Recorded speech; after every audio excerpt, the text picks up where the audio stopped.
Mambabatas umano ang kumausap kay Ombudsman Boying Remulla upang magsiwalat ng kanyang mga nalalaman sa flood control scandal. Magbabalita si JC Cosico.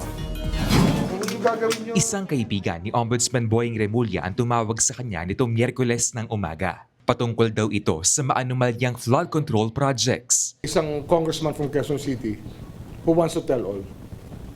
So, we'll wait. I will work on that. Yung involvement niya sa lahat na nangyayari. Tsaka kung paano kalakaran, paano nangyayari lahat yan. Una nang sinabi ni Quezon City Mayor Joy Belmonte na may 35 flood control projects sa lungsod ang hindi na makita.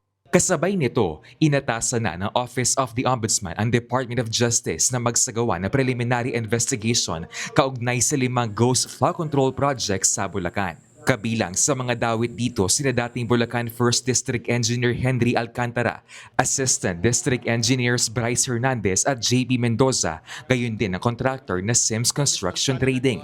Nahaharap sila sa reklamong graft, malversation at perjury. Una na itong itinurn over ng DOJ sa Ombudsman, pero giit ni Remulla, mas mapapabilis raw ang proseso ng investigasyon at prosekusyon, lalo't DOJ naman ang nagsagawa ng case build-up para sa mga reklamong ito.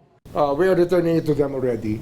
Sila na mag-PPI at sila na ang magtatrabaho nun at mag-file ng kaso since hawak na nila yung testigo para hindi na umulit yung proseso rito.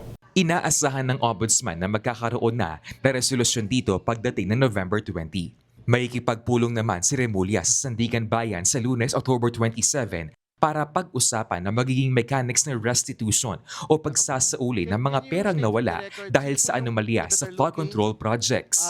May mga congressman daw na gusto lang nilang manahimik at hindi na nila gagawin ulit, magsasoli pa sila sa mga contracts na kung saan nag-contractor sila.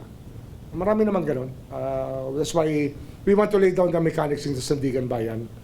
Kasi lahat ng ganito will end up with plea bargaining at yun ang talagang ending yan. But it has to have judicial imprimatur.